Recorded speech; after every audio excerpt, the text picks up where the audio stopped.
So, does anyone care to touch on this further? My name is Jerry. I left MAGA and I'm here to spill all the tea. So, today I'm talking about a guy that I only found out about today. Right Wing Watch posted a video from Mark Meckler, a clip from him, and I went and checked him out. Like I said, I don't know him, but I know the rhetoric. Well, this guy talks a lot like Eric Metaxas. He talks a lot like what's his name? Oh, good grief! I did a video on him a while back. He's this right wing alternative historian type dude.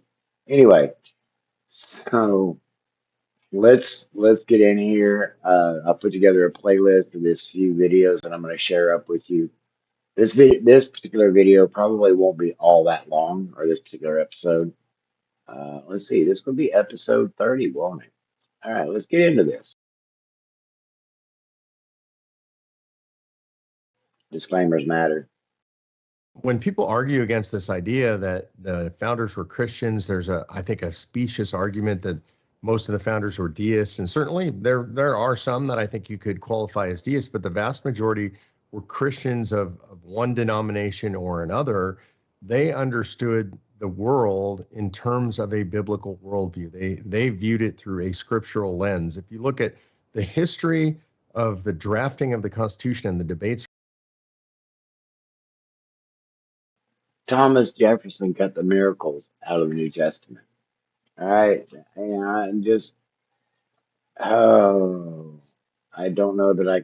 All right, I'm gonna try to get all the way through this so you can hear it. This is rough. around the Constitution, the number one textual reference for the men in convention was the Bible. Far and away above anything else that was referenced during those debates, the Bible was referenced. So the idea that we're not somehow a Christian country or based on Judeo-Christian values is a modern fabrication. The men that were in the hall when they were drafting that Constitution, those men relied upon divine inspiration. They prayed for divine guidance. There's a moment in convention when Ben Franklin specifically reminds them that they called on the hand of providence, on God's hand of providence during the Revolutionary War, and they hadn't been doing so in convention. And Anybody who's familiar with Ben Franklin's reputation know that he was a womanizing drunk. Ah, could this be how they justify bad behavior from Trump? Possibly. I did a episode a while back about Christian Nationalist forgiveness doctrine teachings. You might want to go back and check that out. called for them to begin each day with prayer and to call for God's hand on the convention. So I think, well, we can't necessarily say that the document was divinely inspired. Certainly the men who were in that hall debating and drafting that document were calling upon God's wisdom and guidance. No, no, no, no, no, no, no, no, no. It's not how this works. That's not how it works. All right, so we want to talk about snowflakes while we're at it. Let's check out this snowflake right here. Again, disclaimers matter. We had to build a wall around New York City. We had to close off the bridges, and we ought to separate them from the United States of America. They're on the coast. They could trade with other countries as they see fit. They can enter into trade discussions with the United States of America if they want. And the reason I say this, and I'm only semi-facetious, is because there is no rule of law in New York City anymore. There is no due process in New York City anymore. There is no United States Constitution in New York City anymore. It operates as if it doesn't believe in the rule of law, it doesn't believe in the United States Constitution. So let's just cut them out. Let them figure it out on their own. Let's see how well. I can't listen to any more of that because he's got another New York City spiel, and I'm guessing you can see up here where it says, hang on, the battle cry. And this looks like it's one of those setups where And that might actually be his office space, or it might be a green screen. I think it might actually be office space. But I'm willing to bet that this guy's got a streaming channel on probably Rumble. I haven't dug that deep into him. I figure his words they will reveal him enough. So Mark Meckler and Rita Peters say that most racism in America comes from the left against white people. Nonsense, just nonsense.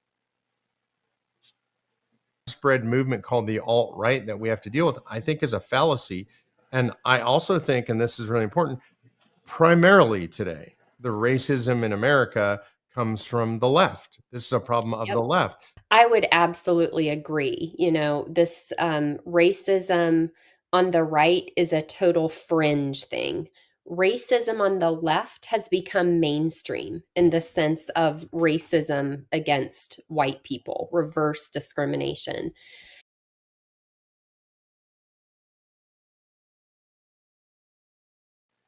That's pretty rich given what ICE has been doing, right? Oh, good grief. These people, I tell you, had I not been raised in this, I would never have understood.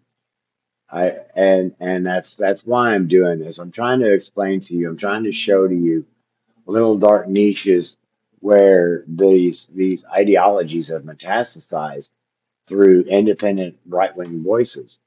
And that's why I also think it's really important for those of us who believe in MAGA that can do it, or anybody else who has left any high demand group, anybody that can join the ex cult community, go for it.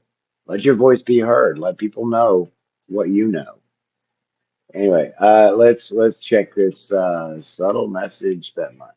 So this is about Trump's inauguration. Actually appreciated that was left out was they didn't include an Islamic prayer, a Muslim prayer. And I like that that was left out. And that's not to say I don't think people shouldn't be able to freely practice Islam in the United States of America. If they're peaceful, if they're nonviolent, if they're not for overthrowing the government in the form of a theocracy, then I'm fine with that. But that's not our system, right? This is a country that is based on Judeo-Christian values. So I thought that was great. And it sent a subtle message. And I don't think it was an angry message or an exclusive message or a negative message. It's just, hey, we're a country based on Judeo-Christian values. Whatever your religion is, if you don't believe in this value set, then you have a problem here in the United States. You probably don't belong here if you don't believe in Judeo-Christian values.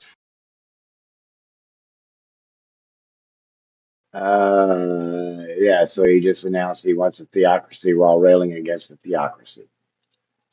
The hypocrisy of this. 43 seconds. Let's just jump right into it.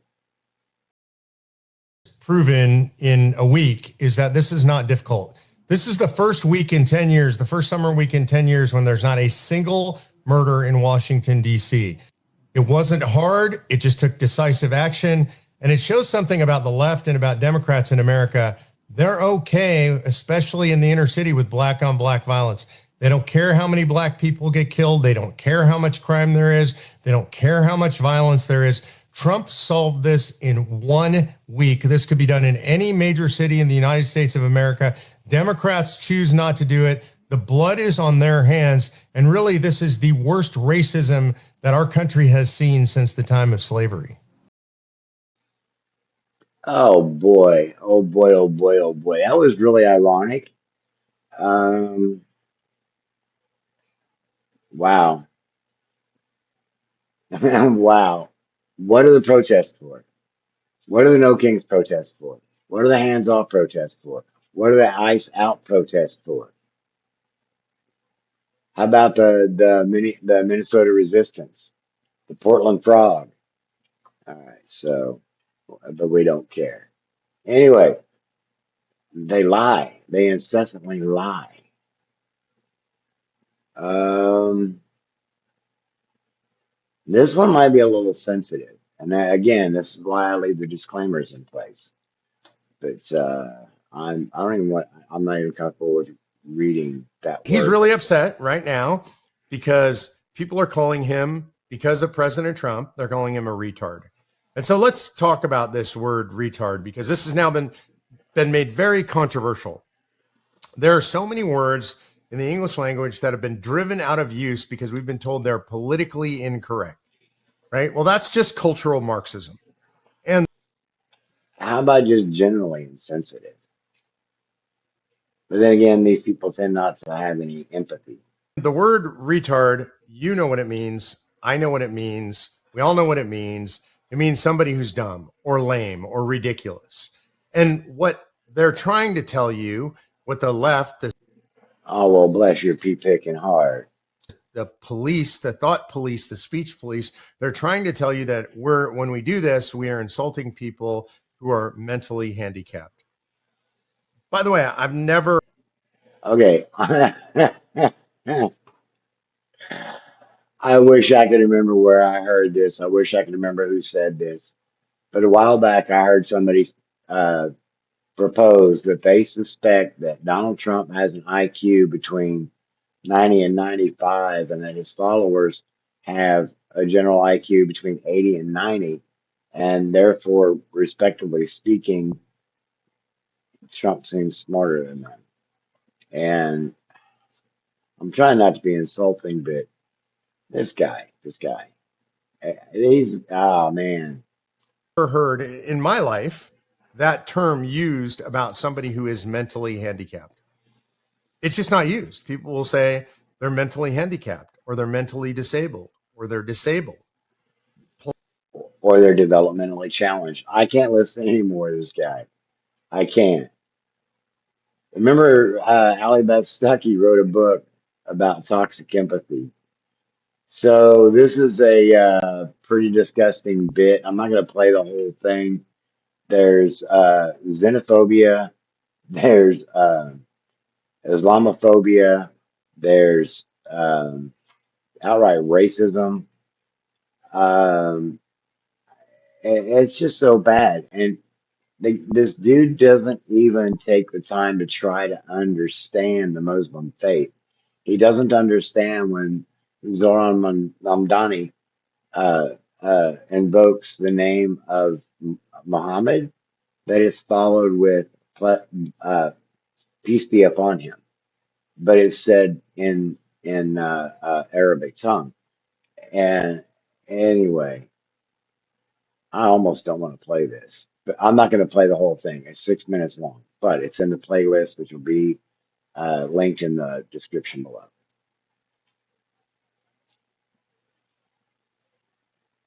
The Disclaimers matter. garbage and snow have piled high in Mamdani's New York City. They had a big blizzard that blew through there.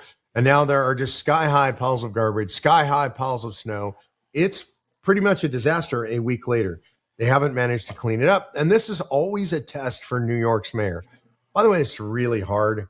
When it snows hard in New York, when you get a foot of snow or whatever they got, maybe more, it becomes very difficult to do basic services. They don't have enough trucks. Nobody has enough trucks to move all that snow off the street. And when you can't move the snow off the streets, the garbage piles up on the streets because you don't have enough garbage trucks that can fit down the streets. Now you have a mix of snow and garbage, and it's really bad.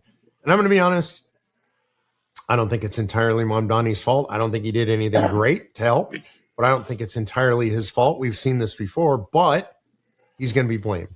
And it is looked at as his first great failing. And people are really angry at him about that. And I like that because he's a communist, because he's an Islamist. And I don't like the fact that he's mayor of New York City, although New Yorkers, you're getting what you asked for. But New York is the great financial capital of the world. I don't think this is good for the world to have Mondani as mayor. And so anything that takes him down a notch or two, I'm good with. Now, I'm just going to leave it there. I'm just going to leave it there. Because remember, he was just saying a little bit ago about how he thought New York should be kicked out of the United States. Anyway, this mentality is not isolated to this guy right here. Not at all. That's he like I said earlier, with that logo on there, it looks like he might be a smaller streamer, probably on Rumble, and he's probably tied in with an alt-right network. Obviously, since he was working with somebody else in a conversation clip earlier, uh, he's tied to some other folk. As far as I know, he might also be on Wimkin or some of the other hard right wing platforms. I just don't know. I'm not too crazy about digging any deeper into them. Just wanted to share that with you. Anyway, thanks for hanging out to the end of this video. If you liked it, please, if you haven't, subscribe, like, share, so that more people can see this information. I keep getting comments that more people need to see my stuff. Well, do me a favor, share it out. Until next time, take care of yourself, take care of each other, try to get the rest that you need, and try to get plenty of fluids. Everybody wants